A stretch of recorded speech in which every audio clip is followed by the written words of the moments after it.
Shalom, shalom, shalom. All right, so we're gonna give our honor and glory to Yahweh Bashim Yahushai, his voice of the branches. Right, we're on episode 7. Right, so we got our brother, mighty brother. Brother Danal from the Hopeful Elect Camp, based out here in Middle Georgia, man. What's up? Khan, and this is not the same person I did an interview last week. It's not the same person. It's his twin.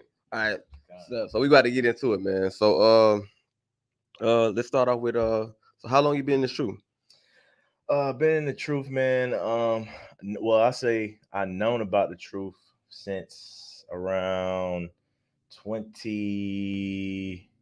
Well, I first heard about it that we were the Israelites in probably around late 2016, 2017 from my father. Mm-hmm. But we really didn't dive deep into it until around like I keeping the commandments for real is around 2020, right? So what was the turning point for you? You know what I'm saying? Like you heard about the truth, but what was like the turning point for you to actually like, I want to do this? The turning point for me, man, was actually righteous jealousy. You know what I'm saying? So my dad came into this thing first. My brother came in second. I was out there, man. I was in the know, but I was really out there acting like a heathen, man. I was really like a Gentile, you know what I'm saying, in the state of mind.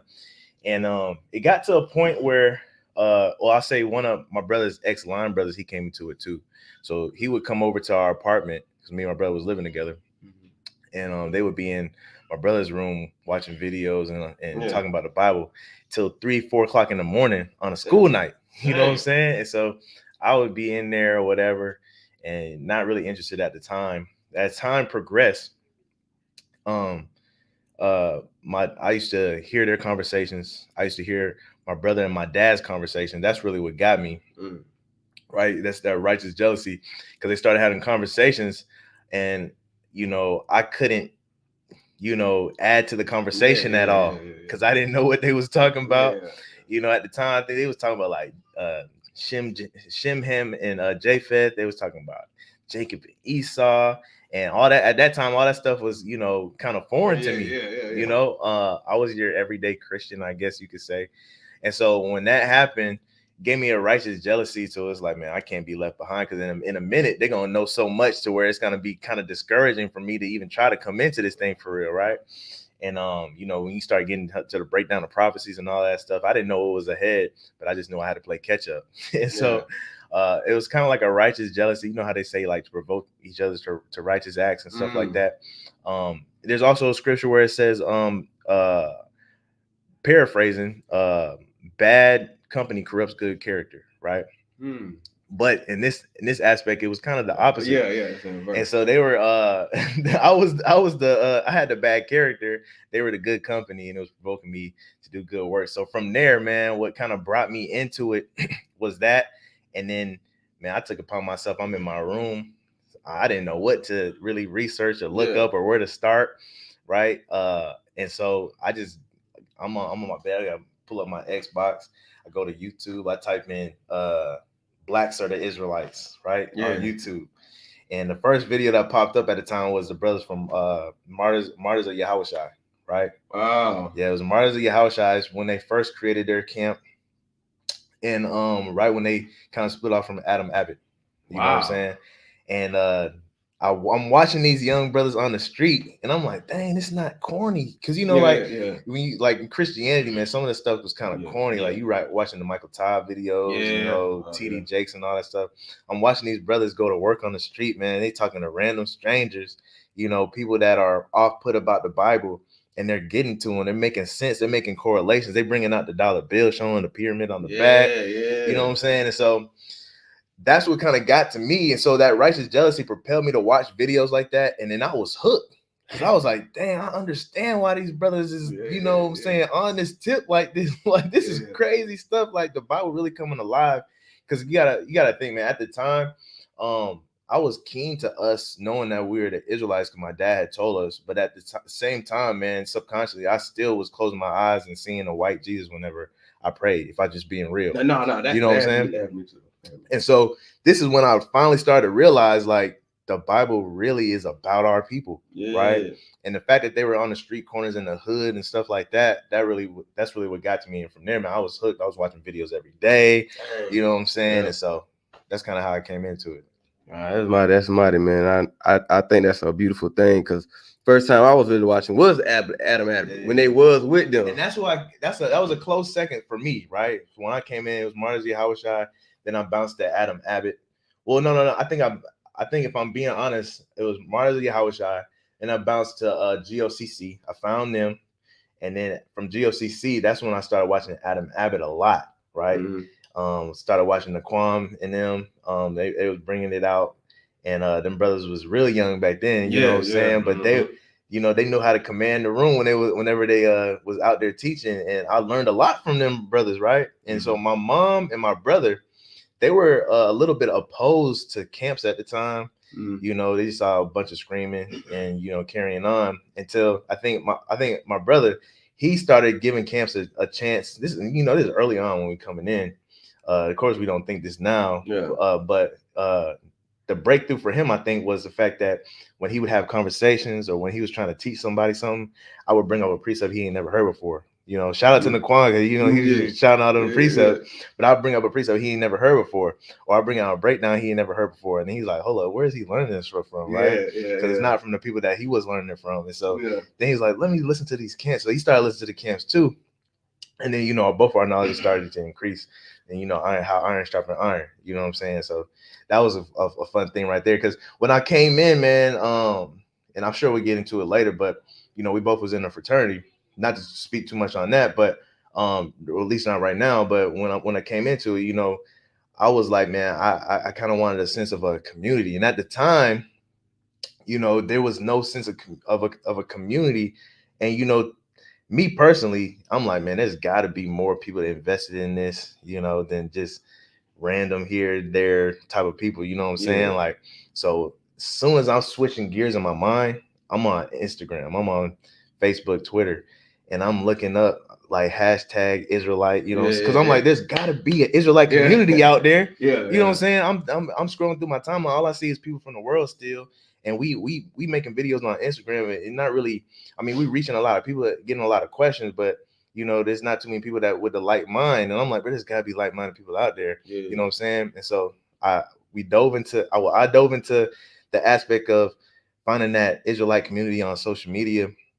And then it kind of opened our eyes to this bigger thing, right? Which was kind of good and bad, because you know, in the community you got flaws, you got a good and a bad, right?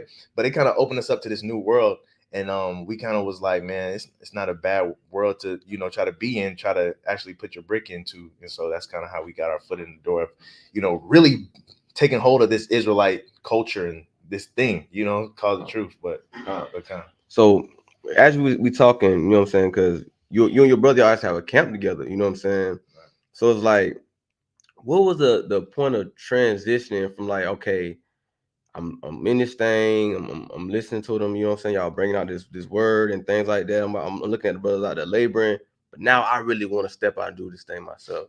Right. What was that turning point? So I think in the back of our minds, right? And so I'm gonna take it back. Even when I was a Christian, I had got to a point in my life where I always knew that, you know, even if it wasn't my first job, I was gonna be some type of preacher. I was gonna, you know, I always had a mindset. Back then I didn't know about calling it like putting my brick in, but I always wanted to put my brick in for God in some way, shape, or form. You know, back then I had like pipe dreams of playing in the NBA. So my brick was gonna be like, if I make it to the NBA, making millions, I'm gonna open up a church. And you know what I'm saying? And I'm gonna do, that's the first thing I'm gonna do. I'm gonna build a church to let people know that God was at the forefront of my mind. But so you really was like into like, so you know, we grew up in the church, man. We called it like church hopping sometimes. Like even with our grandparents, when we go to visit our grandparents, man, on Sundays, man, we go in one church. After that's done, we go into another one. After that one, we go into another one. Then after that, man, we go into probably going to like Old Times Way or something like that, or some buffet with a whole bunch of church folks in there. So it's like, you know, and then so we grew up. Our dad was an elder in the church. One of the, I guess you can kind of correlate him to like a deacon or something like that. He was on the pulpit. My mom was one of the missionaries in the church. She was dressed in all white all the time, sitting in the front. You know what I'm saying? And so we always kind of been spiritual to a certain extent, but it was more so of that zeal, but not according to knowledge, as we know. But yeah, and so what was the we kind of got sidetracked. Yeah, I was talking about you transitioning to saying, well, now you want to Oh yeah, get yeah, out yeah. and do the work. So it's always kind of been in us to kind of be leaders, so to speak, right?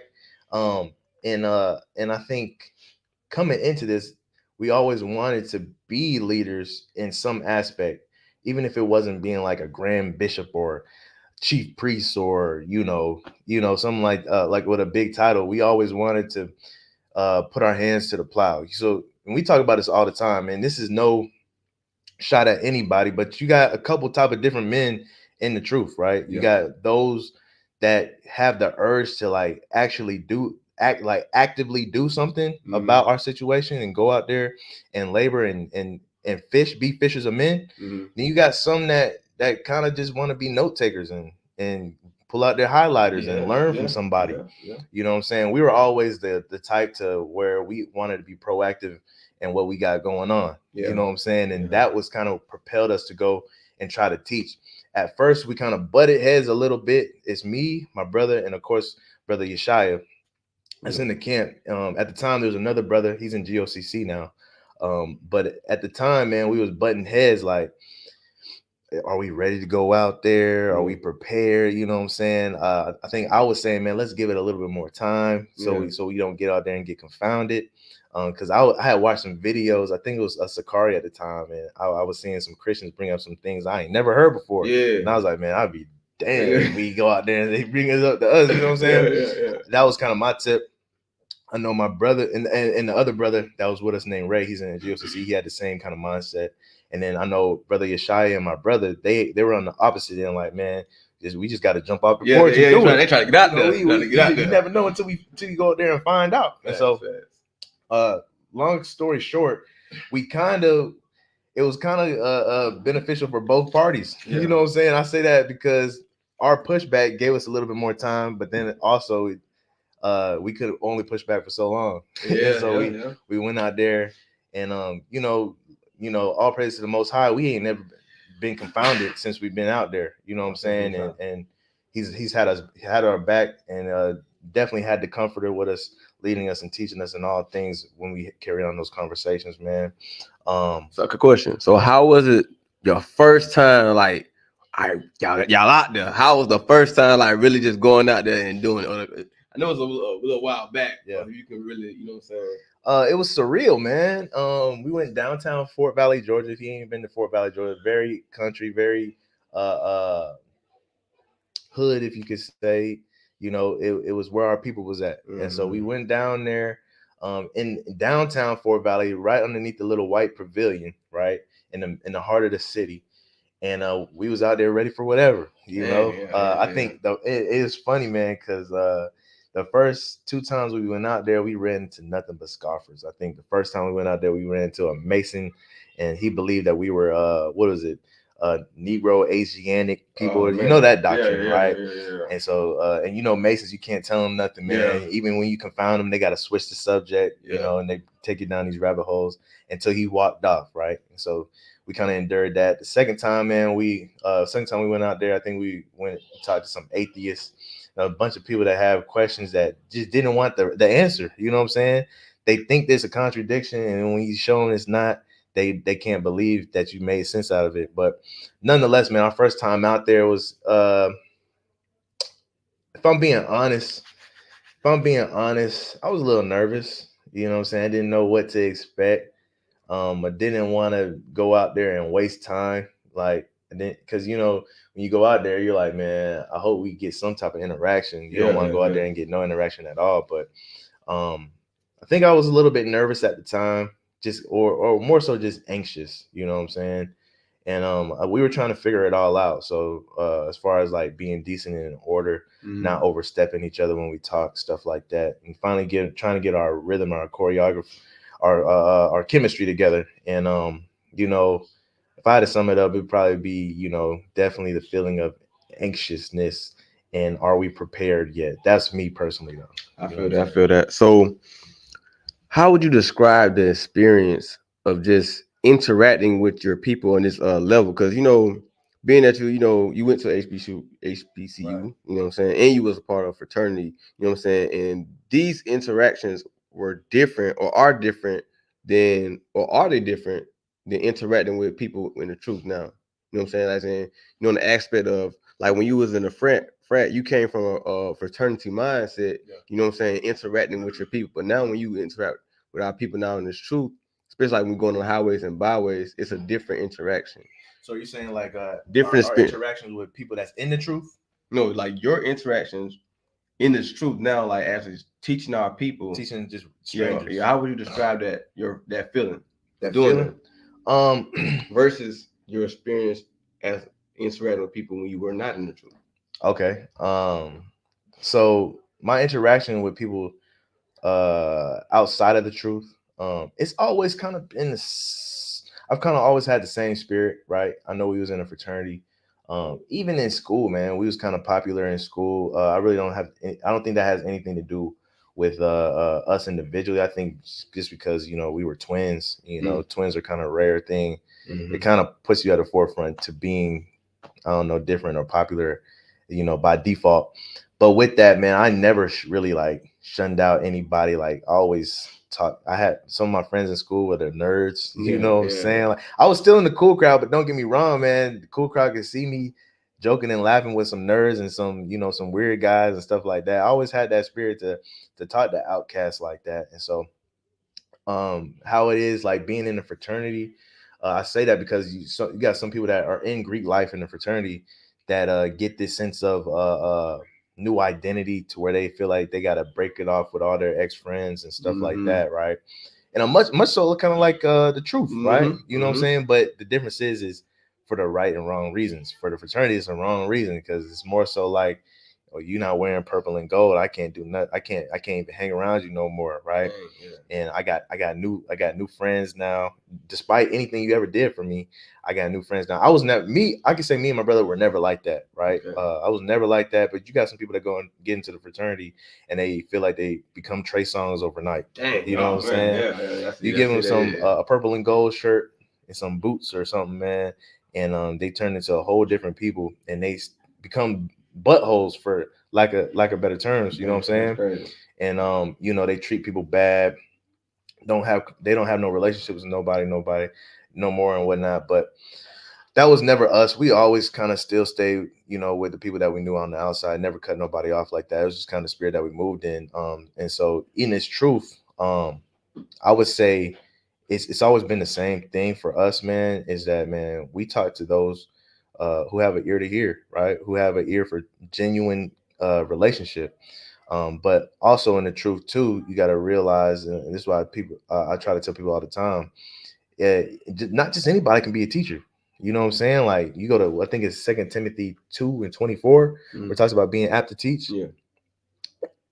Being apt to teach is not an easy thing. Like you got to have patience, you got to have long suffering. At the end of the verse, I think it says something like, "Remember that you're teaching those that oppose themselves and don't even know it." Mm. You know what I'm saying? Mm. Like we're trying to go out there and tell people something good, but they perceive it as bad. They don't even know what's good for them. They don't. Mm-hmm. You matter of fact, you tell them that they're God's chosen people, they don't even want to accept it.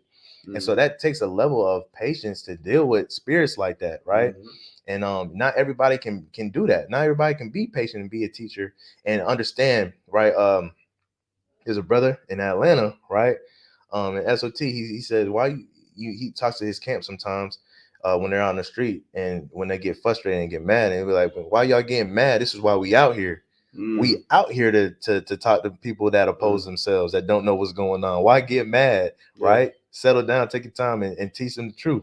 That's why we out there, right? But it takes a special type of person to hone that in and to have the patience to deal with that. Just like kind of in the world too, like when it's in a fraternity, it takes a special type of person to not let that take over their life and for them to humble down and be a regular person. Because I will say, man, if you in the world being in Greek life, it does give you worldly benefits. Mm. And if you put that in the wrong hands of anybody, it can get ugly. But I feel that. I feel that. But and that's kind of like this. It's true too, though. You know what I'm saying? right, It's a power like just to be able to even to wield the Bible as we do. You know what I'm saying? Because not many people went in the even in the world can really it's really really studied in the Bible. You know what I'm saying? So in the truth, we are a lot of us are well studied people. You know what I'm saying? And it's knowledge is power. So we know a lot about the Bible. You know what I'm saying? And so it's a beautiful thing that shouldn't be in the wrong hands. Because you know what I mean. When you understand what I'm saying, that as in you have people, some people in the truth, not all, but there are some people that try to misuse this truth. You know what I'm saying? They try to misuse the truth for their personal self gain. You know what I'm saying? So I think that's a beautiful point you just brought out, and we can put that in the truth aspect. So with this power that the Most High have given us, you know what I'm saying, to definitely be patient and humbling, to have that love, that love for your people. Exactly, man. Knowing that we're just vessels, right? Mhm. And what like Paul said, right? Paul may sow the seed, Apollos may water it, but it's God that gives the increase. Yep. And that's our whole thing is being consistent and just doing what we're called to do, going out there spreading the word. The rest is gonna fall into place. Like Yep. whether God wants this person to succeed in this truth or not is not even up to me. I'm just making sure I go out there and make myself available every week. You know what I'm Yeah. saying? And that at the end of the day, that's what I'm called to do. And so as long as I'm doing that, you can't really put me in a box of whether or not my success rate is good or bad because it's not up to me. Right, You know what I'm right, saying? right. And that's one thing I really don't like too, man. A lot of people get caught up in success rates in the truth. And it's like, man, that's cool. But at the end of the day, man, whether you got a lot of followers or not, that's not from you. You know Yeah, what I'm yeah, saying? yeah. It's the most That's the high. most high, Yeah, right? yeah, yeah. And so wherever you at the time, man, that's where he wants you. Whoever's following you at the time, that's where he wants you to. So but Con. I feel that. I feel that. So you say you ball, right? yeah, we used to hoop, man. You was who? You talking about where you was talking, man? You like that? You know what I'm saying? What position you play? I played shooting guard for the majority of my life. Me and my brother, we're twins, of course. We're the same height, right? Yeah. And so on the shorter end, Yeah. about 5'10", with boots on, I get away with 5'11", you know what I'm Right, saying? right. 6 foot maybe. But we were on the shorter end. We played basketball from elementary school and we made it to the college level, right? And then there was a time where we were talking to some coaches and stuff about to go out there and hoop in England as well. But COVID happened, they canceled the season, stuff like that, man. And when they revamped everything, man, our mind wasn't even in the same place no more. We wasn't even really trying to hoop like that. Like even today, like, man, I hoop. If I hoop now, it's for exercise. Like I really don't even love the sport like that. I don't even watch it like I used to. But yeah, we still hoop, man. Played at Miles College. Transferred over here to Fort Valley State, and did a year over here. Kind of riding the bench. We had some coach complications and stuff like that. But yeah, we hoop all the way up into D2 basketball. I played shooting guard. He played the point guard. Right, my brother played the point guard, and so I was kind of more so the shooter. The shooter, okay. And with that, man, is me and my brother, we were really good. I think I got recognized a little bit more sometimes only because I was in that spot to where like I didn't have to worry about beating a defender. Yeah. I didn't have to worry about making right decisions. I'm just sitting there waiting for the ball. When I get the ball, it's going up. You know what I'm saying? It's just me. It just so happens that whenever I shot, I had a good percentage of it going in. Okay, so I'm ask this question. Being that you was in this sport of basketball, there are certain things like sometimes you can transfer like certain things like with football, like I was talking to you, Shia, some lessons or things you can transfer into the truth. You know what I'm saying? What is something that you can transfer from basketball to this truth? Right, man. Basketball, man, it transfers or it translates, perfectly, with sports in just general, but basketball too, man. One thing that made us so successful on the basketball court was discipline, right? The ability to do something without somebody having to tell you to do it, right? So you get in this truth, and people don't know how much these spiritual commitments cost more than our worldly commitments. So if you commit to do something, right, you need to have that discipline to do it. So basketball taught us the same thing, right? So we were the type where even in high school, we would say screw lunch. And during lunch, man, we hit up the coach. We on the basketball court, Mm. putting up shots during lunch, putting up shots before school, stuff like that, right? Early in the morning. Those are things that people don't ask you to do, but you commit to doing it yourself to be above and beyond, to be the best person you can be, to strive for perfection, right? And so that's one of the aspects that translates into it, right? Well, another aspect that translates into it is once you start playing at a collegiate level or even in high school, right? You learn how to take constructive criticism, right? And Mm. not take it personal. For us, that constructive criticism, we was always what they call great being coachable, right? We were always coachable, but it was kind of easy for us to be coachable because all of our coaches were kind of level headed and all that, right? We didn't really run into our first real like fiery coach until we went to college. And I remember the first time, man, I had a frog in my throat from the coach getting mad. Because you keep in mind, man, we went on uh um college visits and all of this. We meeting the coach. Yeah. Seemed like a good guy, but when the parents go, Yeah. when the parents leave, man, you see a different side of your coach. Yeah. You know what I'm saying? Yeah. And so this is my first time. I thought he was the person that he let on in front of my parents. We get into the locker room. The first time I had a frog in my throat, he wasn't even yelling at me. He was yelling at one of my teammates, and I'm like, "What in the world, brother? Got a colorful language coming out of his mouth, right?"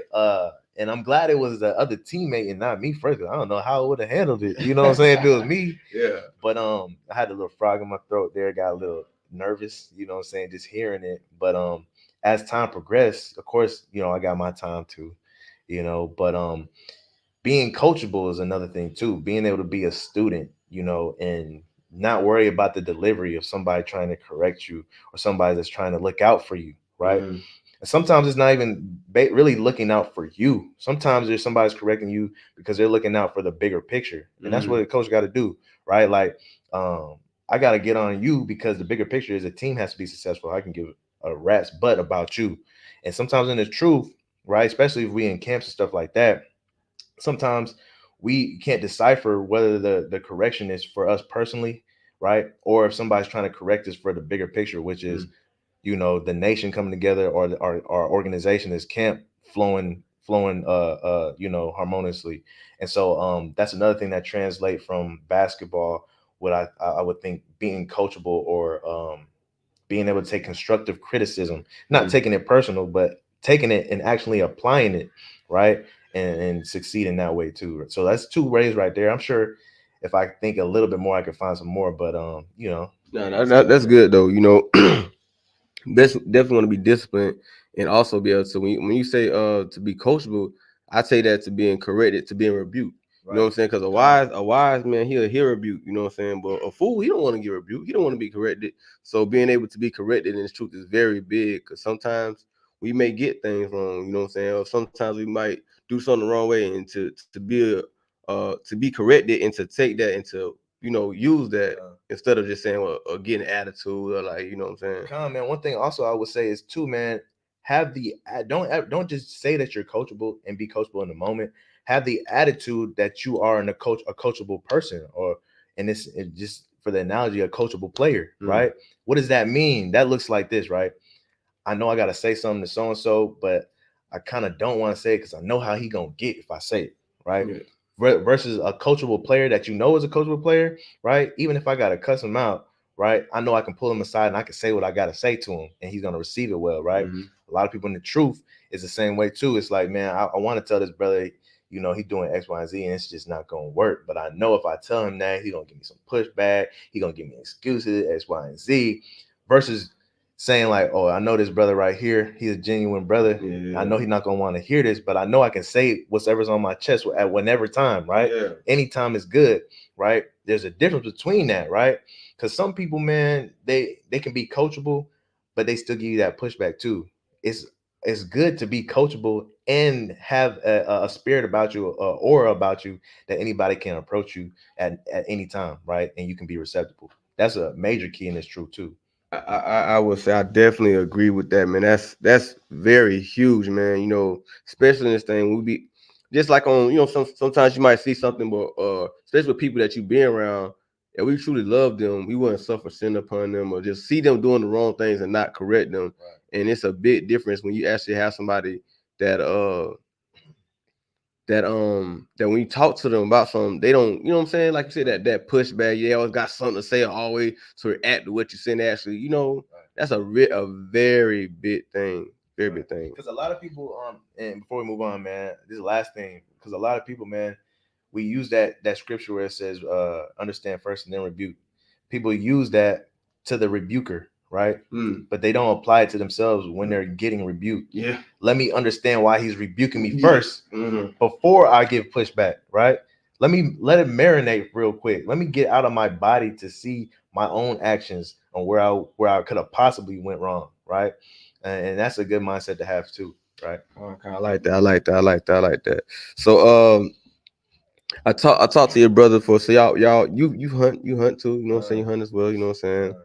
Uh like it? You like Yeah, it? man. So I talk to my rib about this all the time, man. She be joking on me, because when we grew up, man, we kind of weren't like this, right? And so, but I tell her all the time, man, this is my true self now, because she thinks I'm a city boy, even though we really never lived in the city for real. Yeah. We kind of grew up in the suburbs in a rural area, you know what I'm saying? So there's a little bit of country, a little bit of suburban life going on, but never really been city. But as far as she known me, man, we'd always dress like city boys, you know what I'm saying? Like the skinny jeans and the J's and the, you know, and and so when we made this switch, you know, it sounds cliche, but I tell people all the time, like, I've always been a country boy at heart, man, because like I feel comfortable. Like if I can wake up, put on boots for the rest of my life, I'm comfortable. I'd go to sleep in that if I wanted to, you know what I'm saying? And I tell her all the time, I wish I would have did it earlier, because even back then, I told her, I said, this is how you know I wasn't no city boy, because I would put on the outfit and I would end up changing 3-4 times before I left the house. Never even, and when I got out of the house, I was never comfortable in what I was wearing. You know what I'm saying? And I've never felt like that, you know, now that I've actually embraced this whole country aspect of life. Yeah. But I say that to say, man, hunting is cool. And I think it instills a lot of character, you know. And Why do you say that? so I'll say that because, man, they call it hunting, not killing, right? You know what I'm saying? It takes patience, right? Relating it back to the truth, it takes patience. You go out there, not see nothing. You know what I'm saying? And that's whether you're going out there hunting deer, right? Not seeing not one deer. And it's funny, man, because you go at night driving and you see deer all the time. All the time. But the moment you decide to go out there hunting, man, God gonna test your patience. You know what I'm saying? You ain't gonna see not one, right? Or if you go to waterfowl hunting, you like ducks. We started hunting ducks, right? You go out there, you see ducks and birds flying all the time everywhere. The moment you decide to go hunting, it's clear sky, right? You know what I'm saying? Not to cut you off though, but what is your favorite game to hunt? My favorite game to hunt right now, I think I'm invested right now in duck hunting, man. It's an aspect about it that's kind of fun, man. And you know, I know we're just getting into hunting. I did a little deer hunting. I did a little duck hunting so far. Of course, you know, we fish too, but I think the best one is duck hunting, just from the whole aspect of going out there with the water aspect, the aspect of possible freezing temperatures, right? It's cool and kind of fun to put on the waders, you know what I'm saying? And you got your hoodie on, you got all your gear, you got your shotgun with you. The cool aspect is when you get a dog, man. You get that dog in that water, man. They retrieving, they swimming, man. And then you see the birds flying in the sunset and stuff like that. It's a beautiful experience, man. It definitely gives you kind of a rush.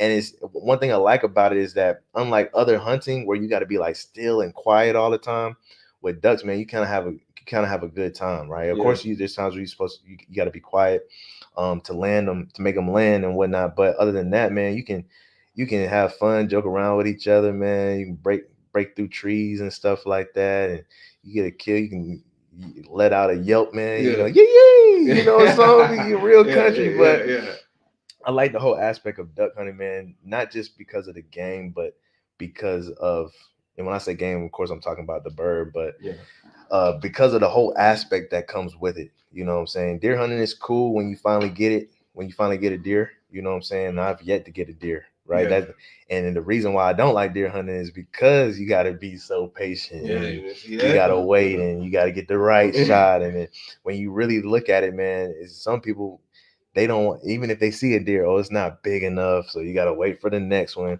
With duck season, man, it's a lot faster, a lot more enjoyable, especially when you got like your guys with you, man. You can have fun, man, let loose, right? But um I'm gonna say this though real mhm. fast.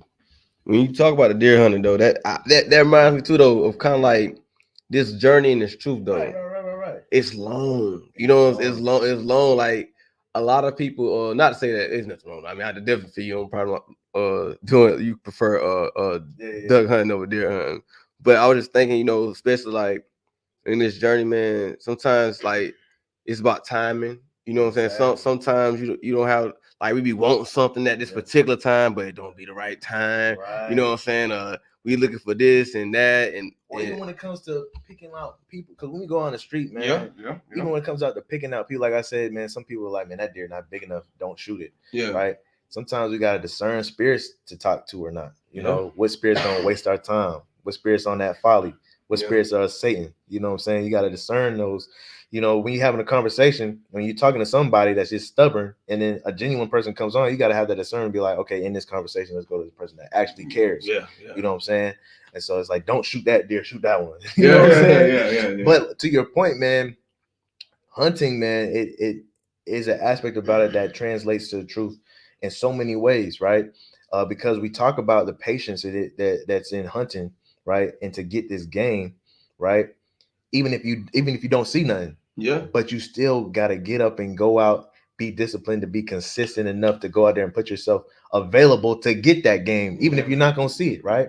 And your whole job is to be consistent and hope that everything else is going to fall into place, right? And that's what we do in the truth too. Make ourselves available and be consistent enough to hope that everything is going to fall into place. So when we in this truth, it's like, for my success, for my future salvation, right? I'm gonna be disciplined enough to be consistent to make this commitment that I'm gonna read every day, right? I don't know if I'm gonna be saved in the end, but I'm gonna make this commitment to be disciplined and consistent, hoping for that outcome. Just like in hunting, I'm gonna be persistent and committed to doing this thing, hoping that I get that harvest in the end. You know what I'm saying? But Cons. I like that. So with that being said, you know, what is something that you can tell of somebody first coming to this thing to help them with success? You know what I'm saying? To help them to be successful. Not saying that we have achieved success and true, but you know, we still in this thing. You know what I'm saying? So what's something that you would tell somebody to kind of push them? You know, because a lot of people that's in this truth, they get how can I say, when you first come into this thing, a lot of things come in your way. You know what I'm saying? You just realizing who you are. You know what I'm saying? You realizing that dang, my family, they possibly be destroyed, and then you got friends that you like, dang, I can't hang out with them no more. Then you got like, all right, I gotta stop this type of lifestyle. Like it's a lot, you know what I'm saying? So what's something that you can like tell, some advice you can give to somebody just coming this thing to keep them kind of going to push them in this thing? be you, right? A lot of people come in this truth, man, and they are swayed with other people's opinions, right? And they take other people's opinions into consideration. And it's dangerous when you first come in, because when you first come in, you really don't have no real discernment for real. You don't really know what's going on, right? You're a true babe. So you can be tossed to and fro, right? You know, are there instances where people should cut off their family members and their friends? Of course, right? But I see a lot of people cutting their family and friends off for things that are compromisable. You know what I'm saying? I always tell people, man, if it's a righteous compromise, bro, if it's not causing you to break the law or anything like that, bro, man, think about it. Now, if it's a sin, and you know what I'm saying, they blaspheming and all that stuff, that's another thing. But a lot of people cut off their family just because their family's not in the truth at all, right? Just from that mere thing, pointed in the whole thing, right? Just that one point, and it's like, bro, you know what I'm saying, to be the light. I'm not saying to make yourself 100% available to them all the time.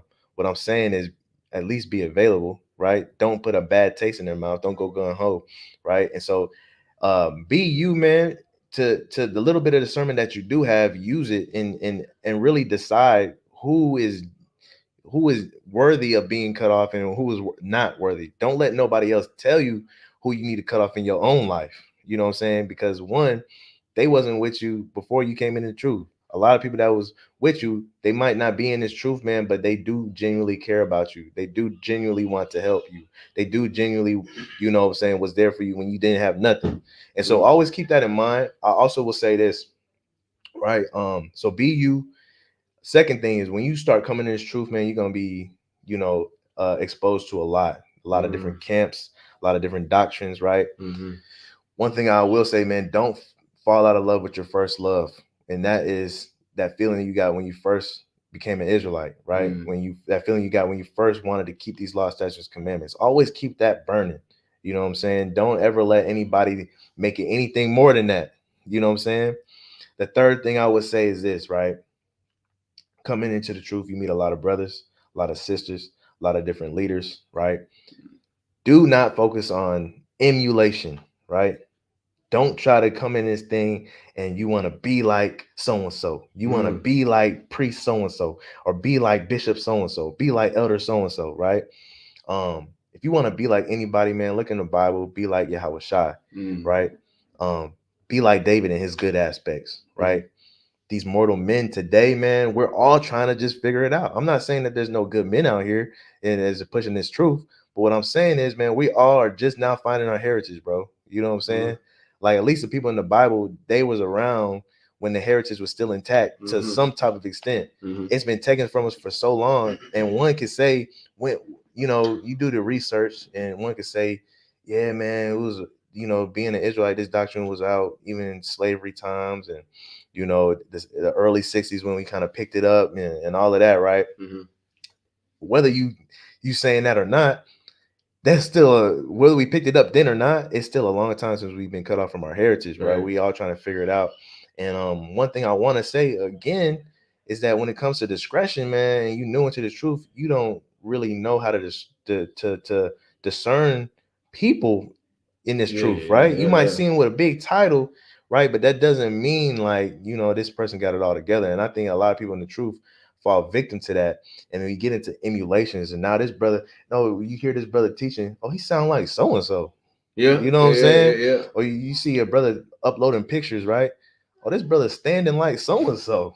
This brother got it. Like, brother, what in the world? You ain't never used to dress like that. Now you just like, come on, bro. You know what I'm saying? Be you. Stop emulating, right?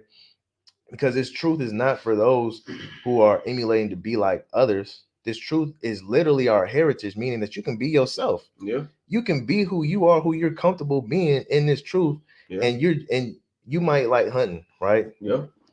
That's okay. You're in the truth. Now you just got to apply all of these things, all these principles, right? To your lifestyle as a hunter, right? So even though I'm hunting, I still got to keep the Sabbath day. Right. That's how easy it's supposed to be. But a lot of people get into this and they try to emulate other people. And then when they find out that who they were emulating or upholding to a high standard isn't who they think they is, now they want to cut the whole truth out together. Now I'm not an Israelite no more. You know what I'm saying? So keep this thing for yourself.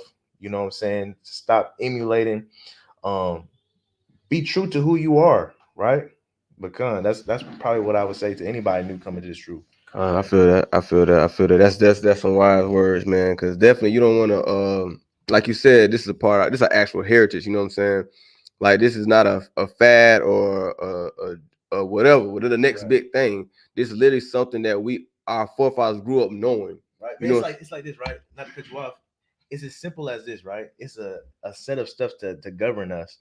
It would be like, man, think about just African Americans in general. Right? Yeah. I know we don't call ourselves African Americans. I know we don't believe we're African Americans, but African Americans in general, man, they got African American doctors, golf players, hockey players, right, hunters, right, fishers, right, football, basketball players, preachers, right, people in lawyers, bank, right. They're all African. That's how this heritage is. You're an Israelite with self-governing laws and morals, but it shouldn't make you be somebody else you're not. You know what I'm saying? You can still be yourself, but operating with the principles of the Bible. Right. You know what I'm saying? The principles of your heritage. No, I like that though, you know what I'm saying? Because now you have that though. That's why I like to have different people on this thing, this podcast, so they can see that there's different people from different walks of life. You know what I'm saying? You got Israelites, like you said, you got Israelites they hunt. Right. You know what I'm saying? You got Israelites that make music. You got Israelites that do podcasts. You got Israelites that do like Obadiah, he do do like the little videos, you know what I'm saying? Make little skits and things like that. So it's Israelites doing all kind of things. Like you said, this is our heritage. We still being us. Now I know an Israelite woman, man. She on her Steve Irwin, bro. You know how he was out there messing with the crocodiles and all that. Oh bro? no, I didn't know that. Yeah, I know. I seen her on Instagram, man. Y'all probably know who I'm talking about. Some of y'all watching, but she got a slight little gap in her mouth. If y'all don't see in her teeth, right? Not to call out the sister insecurity and all like that. I'm just saying something for anybody that know who I'm talking about. Yeah. But she real cool, man. And the way I seen her, she was talking. She was up close to like a lion or something like that, man. And how I seen it was, she might have been trying to feed some crocodiles too. I don't know, but how I seen it, she had some zits on, but they weren't the average zits. But I could tell, like, if she got them hanging right there like that, man, you know, it's for a purpose. And so I commented, I was like, Israelite question mark, and she was like, Khan, all praise the Most High. I was like, oh, that's dope. Because you scroll through her page, man, like, I don't think she has a body that she congregates with or nothing like that, man. And you know, you might see a lot of white people because in that field, you know, it's hard to find black people to put their lives in danger. You know what I'm saying? But it was cool because she was still rocking her fringes, and that's how it's supposed to be. You can be whoever you want, do whatever you want. Just make sure you apply these principles of your heritage along the way. You know what I'm saying? Exactly. But I like that. That's facts though. Do you just apply the Bible to your life, our heritage to your life? You know what I'm saying? So we talked about, you know what I'm saying, teachers. We didn't really talk about it, but what would you say your top for you? Like I said, for you. I like this question, man. Oh man. You know, I'm gonna keep this I'm gonna keep it commercial, right? The teachers that everybody know, because of course, man, you know, I love the way you teach. I love the way, you know, Yeshaya, Azrael teach. There's a brother that probably nobody really knows. His name is, I think his name is Yakal out there, Watchman for Israel, young brother. Yeah. I love how he teaches. I love how Obadiah teaches, man. You know, but a lot of people might not know you guys or us, right? The voices of the branches, right? But commercial speaking, man. You said top 3 or top 4?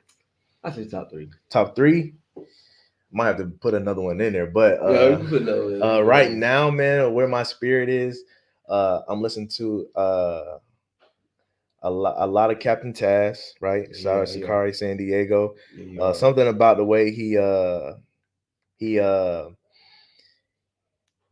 speaks, or his tactics, his angles. I'm intrigued by, and just some of the things he says, and the analogies that he say I can relate to, right? So Captain Taz, I like Hassad. Hassad's one of my favorite, man. You know, I'm glad he got his own channel, because I feel like, you know, at some point he needs to be a little bit more unleashed, man, because I think he got a lot to offer the nation. But you know, that's not my call. No. But just personally, you know, I'll be remiss if I didn't say Naquan. That brother is mighty. You know what I'm saying? I'll be remiss. And then I want to say there's a one brother that's on. Well, I got 2 more, man. 2 more. So I said 3. I'm gonna give you 5. All right. And no specific order, right? Yeah. I'll give you one brother that everybody knows that I can watch now. I wasn't really attracted to the way his style earlier on in the truth, but now I love watching him almost every week. Bishop Nathaniel, shout out to Bishop Nathaniel, right? May not agree with everything in their doctrine at IUIC, but I can listen to Bishop Nathaniel, man. He funny, man, charismatic, and he know that Bible. You know what I'm saying? I can respect that man for what he's doing, the work that he's put in, and you know, how he carries out his lessons. One brother that's on the come up that don't nobody really know, right? And I think he deserves some more mic time too, some more lesson time too. He's a brother in Sakari.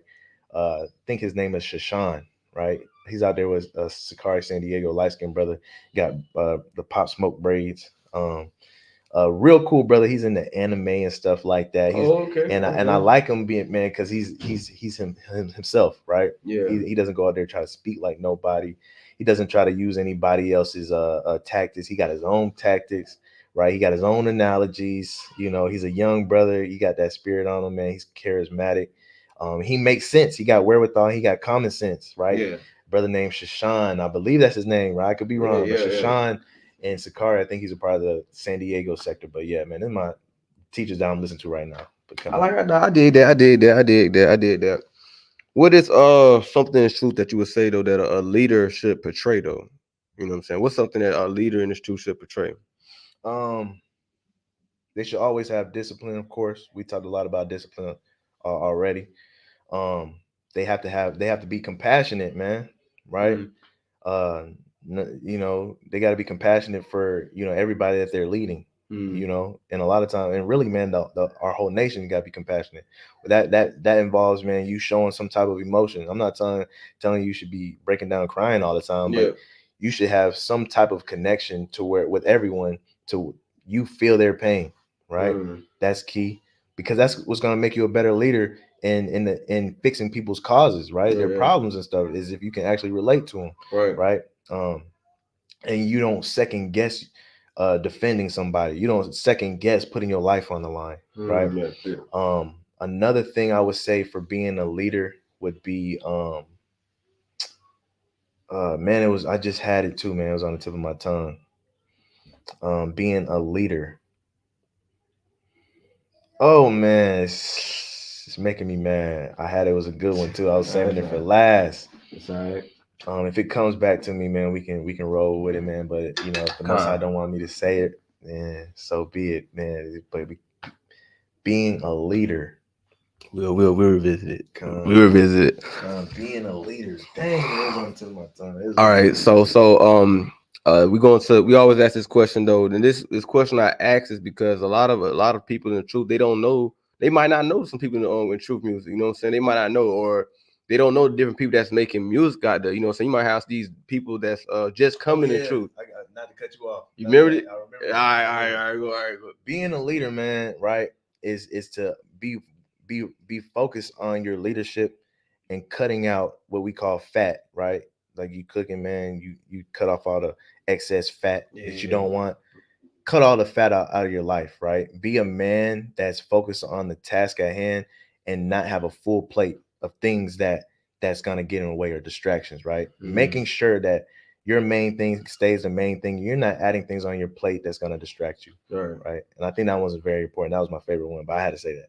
No, that's good. That's good. You definitely want to make sure you basically making sure what's profitable to you and what's not profitable to you. Knowing what's expedient and what's not. Right? That's right. As a leader, right? Because you're held to a different standard, man. You're in charge of more folks than just the common person. Yeah. Right. And so a lot of people read the Bible and they see the advice to leaders to where it's like, man, you shouldn't be drinking, right? You shouldn't be drinking wine. You should always be sober, this, that, and the third. And they'll give pushback to it. It's okay, brother, if you want to drink. You know what I'm saying? You might just not be called to be a mighty leader. Because when you think about it, the advice, first of all, the advice that the Bible gives is is the best advice you can get, right? So us giving our thoughts on it, I mean, that's what it is. It's whatever. But at the same time, man, if it's telling you that the best leader comes from somebody that's sober minded 24/7, it's for a reason. You can think about it like, as a leader, I should always be sober just in case anything happens, right? I should always be in my right mind to make profitable decisions, right? I should never be caught lacking. You know what I'm saying? And so when you look at advice that the Bible gives you, right? Yes, you know, it takes away some of that fun, but as a leader, you don't really got time for fun. That's for your common people, your congregation, all that stuff. When you're a leader, man, that's why I said keep the main thing and not put too much on your plate, right? So you can focus on what needs to be focused on. But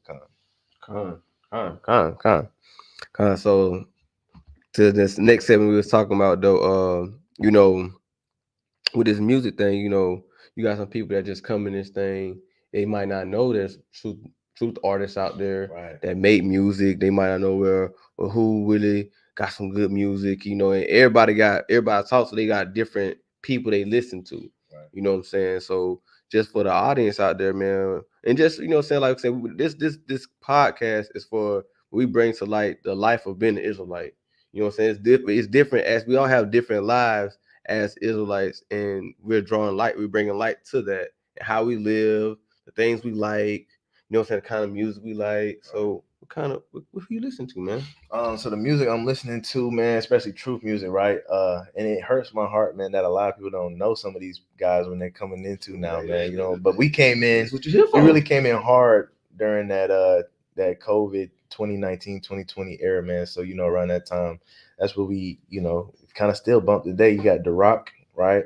The Rock Bar. He's gonna be at the top every time to me, right? You got Hezekiah, he's gonna be at the top every time to me, right? Tell you how it is cool. I think I kind of wish that he was a little bit more consistent. Uh, Rhoda Chef, right? I've been hearing a lot about him. Rhoda Chef, Deacon, man. A lot of people, Deacon. You gotta have a particular palate to like Deacon, man. He got an old school vibe about him, but I like Deacon. Who else, man? Navael's cool, man. I like his music. He hard. I like his music. And then um, as far as truth goes, man, I think I'm gonna have to cap it off right there, man. There's a lot of good artists out there, man, that make some good music from time to time. But as far as consistency goes, where I know somebody can put out some good quality music, I'm gonna leave it at that. One thing I will encourage, if you're gonna go listen to people in the truth in music, right? Try to take the music for what it is, just music.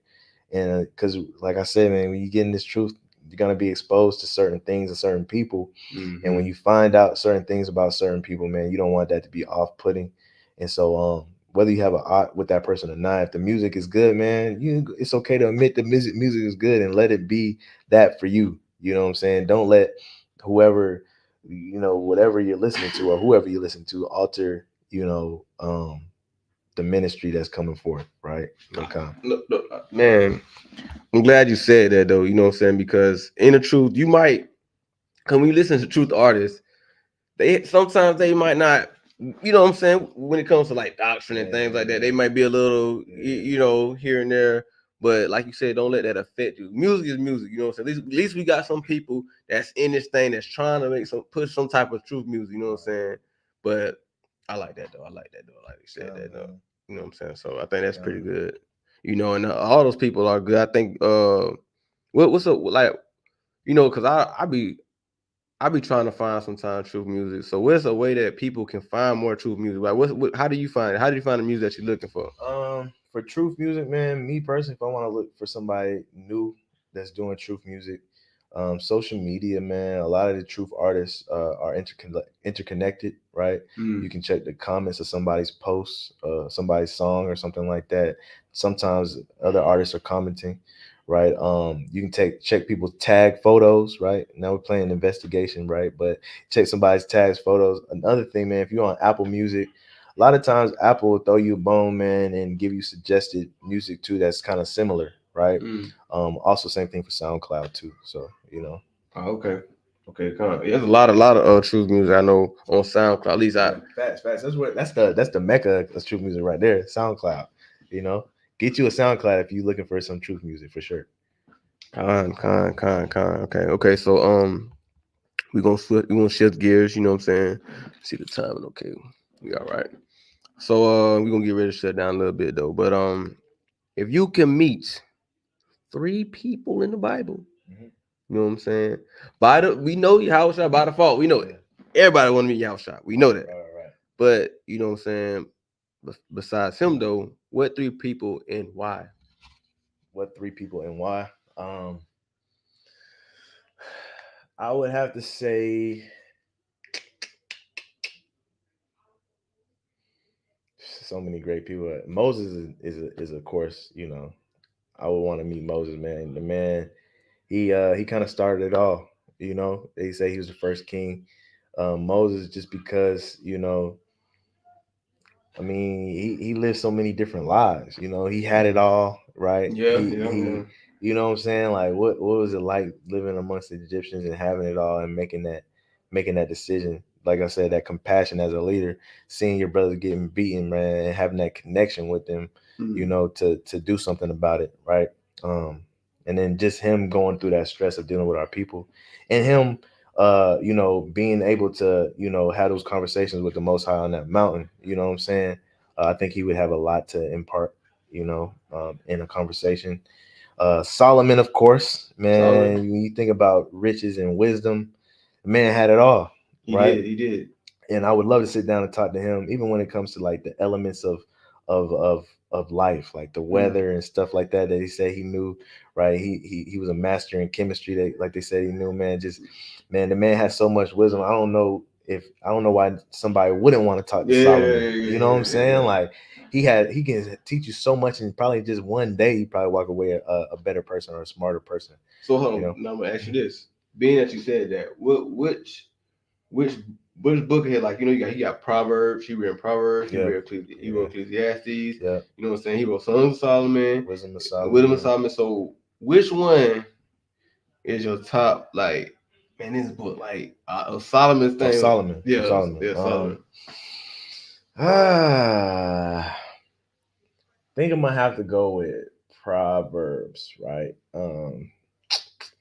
Wisdom of Solomon hard too, though. Yeah, it's go crazy. But I think Proverbs definitely has more gems, for sure. Bar for bar, Proverbs does for sure. You know, other than that, man, I think Sirach, man, that's probably you want a book to go to for wisdom. Man, hit that Sirach, man. You know, that's what I mean. If you want to feel more like a more wise person, man, hit that Sirach. We read Sirach every day, right? But for Solomon, man, I would say Proverbs, bar for bar. Proverbs? Yeah, facts. Proverbs go crazy. Well, I'm gonna say this though. I was listening to Ecclesiastes, you know what I'm saying? Ecclesiastes hard too. I ain't gonna lie. I'll just, both, all of them good though. All of them is great, wise words. And I'm just say why I like Ecclesiastes. You know, I just listen to, you know, a lot of things when he was just talking, like you said, he's a man. He had the wealth, he had everything. You know, like, you know, we trying to obtain stuff, and it's like he had it all. He had it all. He had the wisdom down to a science. Down to a science. And it just, when he says all like things, how things is vanity, and then just like on some part, he's like, it's good that a man, you know, basically, how can I want to chop it up, but basically it's kind of saying, like, you know, when you have obtained some things, you know, it's good to sometimes sit there and enjoy it. You know what I'm saying? Like, you know what I'm talking about. So it's kind of like what Paul talks about too, man. Like he brings up the analogy. That's why the law says don't muzzle an ox when he's trampling the grapes, right? Because you're supposed to allow the ox to taste some of that wine too. You know what I'm saying? So you work hard for something, you should be able to enjoy the fruits of it as well. You know what I'm saying? And so there's that aspect of life, but don't get it twisted. You still gotta keep the main thing the main thing. Exactly. You know what I'm saying? Exactly. Exactly. I like that. That's right though. So what is something that you would leave? You know, the last person, you know, you said three.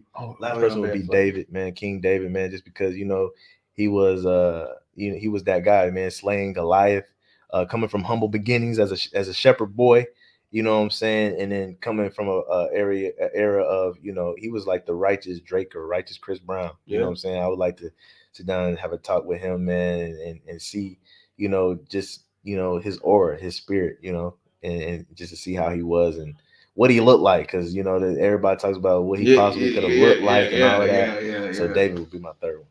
I think that's cool though too, man. You know, and I think about, like, he was even when he, you know, went to being a king and things like that. When that guy was throwing throwing stuff in, he's like, hey man, that could be judged for the Most High. You know what I'm saying? So. Oh, you talking about Jonathan? With Jonathan? No. When it was like King Saul. No, it was somebody that it was like somebody that was a descendant of Saul, like from the house of Saul, and he was like cursing David. Oh, and he was throwing stuff at him, and he was like, "Well, hey man, this could be judged for the Most High."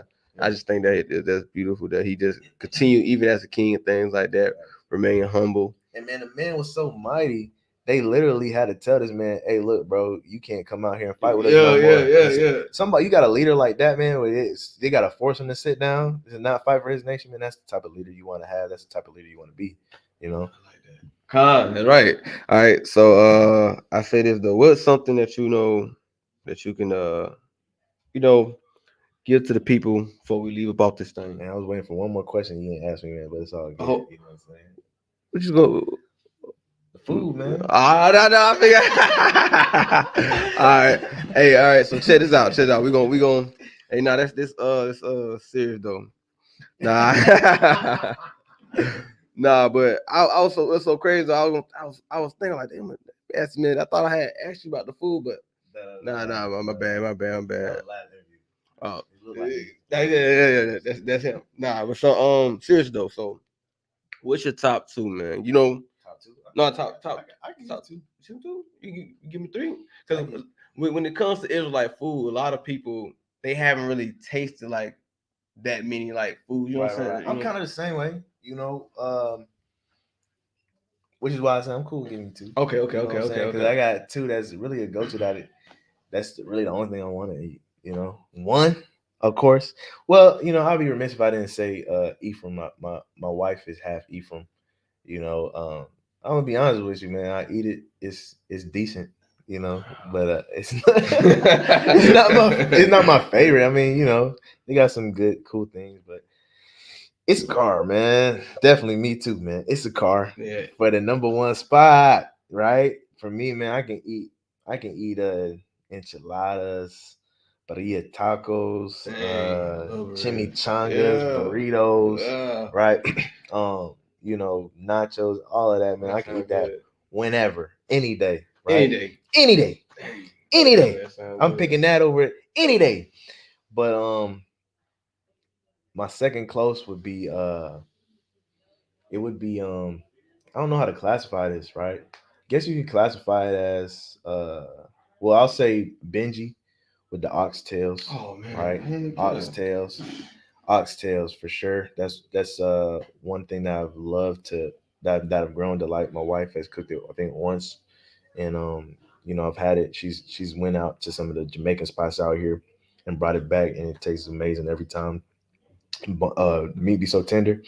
But other than that, man, I don't know if you can classify this as soul food, but I love barbecue food. You know what I'm saying? Like really good barbecue, meat falling off the bone. I don't know if I can classify that as soul food, but I know a lot of black men like the grill. Yeah, you know they what I'm like the saying? grill, love the grill. And they like the barbecue. And so, you know, barbecue, man, that barbecue food, man, is we got a brother down in Savannah, man. His name is Brandon. Whenever we go down there, he always, you know, smoking something, barbecuing something. And, hey, man, his lamb chops, all of that, his steak, all of that, man, get my mouth salivating to this day. Ringing right now, man. So, cause you know, you got different kind of grilled meat out there, especially when you're in Israelite. Before I even been recognized myself to be Israelite, I never even ate lamb until now. Yeah, until now. So I like you eating. ain't just bro. You ain't taste lamb until you had his lamb chops, bro. I ain't gonna lie. I ain't gonna lie. I ain't gonna lie. The brother is a master, a master grill guy or grill master, whatever, bro. Because whenever I go down there and we partake in eating some of his meat, pause, no diddy. Yeah, no diddy. You know what I'm saying? It's always amazing though. Like he never fails. You know what I'm saying? Yeah. But barbecue is definitely up top 3 too. So man, Issachar, Benji, and then I guess it's Judah barbecue, right? Yeah, no, you know, a lot of people don't really say that though. Yeah. But Judah, I don't see how they barbecue is man, crazy, man. bro. Like, how you gonna the ribs, bro? You had like beef ribs. Yeah, man, real Texas man, style. yeah. That's the truth, I'm man. tell you, man, Judah barbecue really up there. It's You know up what I'm there, it's saying? top tier. And I think everybody would agree. They just be forgetting, bro. Right, I'm saying like all the family reunions. You know what I'm saying? What they cooking? You know what I'm saying? All the family gatherings. You already know we hop on the grill. Right. So there you have it, man. But we gotta leave. We want to leave us with some wisdom. You know what I mean? Leave us with some wisdom before we get up off here. You know what I'm saying? So what's something that you will leave us with? before you get up out of here? One thing I would leave y'all with, man, is the aspect of discipline, right? When you come into this truth, understand, seek first the kingdom of God and his righteousness. All these things should be added unto you. Anything that your heart desires, as long as it's within righteousness, right, you will be able to achieve it, right? If you keep the kingdom first, meaning what? If you do the duty of man, which is fearing God, keeping his commandments, right? Not, and we talked about this last night on our lesson, growing not weary and well doing, right? When you grow not weary and well doing, meaning you're doing what you're called to do no matter what. When you come into this truth, do what you're called to do no matter what, whether life is good or bad. We brought up an analogy in our last video last night that we were talking about at your house, right? When you get on that road and you driving, whether it's a big rig, a box truck, or whatever, even just a regular car, you got a couple type of people, right? When you in this truth, you're supposed to be that driver that's gonna drive through the rain until it gets better. You know what I'm saying? You can barely see, but you still driving. Then you got some people, man, that allows the weather to be the distraction, and they put their hazard lights on first, right? Now they slowing up, right? They stop reading every day. Then they just totally check out. They pull off to the side. Yeah. Right. And it's truth. And that's one thing you can't do. You got to keep that foot on that gas, even if you got to go slower, right? Keep them windshield wipers going, but always press forward no matter what the world or the most high is throwing at you, right? Be not weary and well doing, and you'll reap the harvest if you faint not. Meaning, if you don't trip, if you don't misstep, you were going to faint. You're gonna reap the harvest sooner than later, right? And then, like we always say at the end of our videos, man, if you're not helping to gather, you're helping to scatter, right? Shout out to the Book of Luke, Pecan, this brother Danal. That's mighty. Right. So with that, you know what I'm saying, this is the voice of the branches, but all of y'all, right? It's the hopeful leg, you know what I'm saying? Follow their page. Like, share, and subscribe. Oh yeah, so I was gonna plug myself in too. Yeah, Man. yeah. Follow me on Instagram. My personal account is Prince with Power, right? Our Instagram for our camp is the hopeful election on Instagram. With that, you can go to our bio and find all of the rest of our stuff, our Facebook and our YouTube and stuff like that. If you're in Middle Georgia, come downtown Macon every Shabbat. We out there teaching and spreading the word to our people. But And then they also just put a alert on y'all for our calendar or something like that. Yeah, we've been had the calendar, but it was a PDF. So I think the brother behind me, or either brother Yeshaya, one of them uploaded the screenshots of our calendar, and then we put it in our what's it called? A highlight. Yeah, highlight. A highlight. So you can go on our page and see our calendar too if you want to follow us in our feast days and stuff like that. But with that, shalom. Shalom. Just made a post too. See that?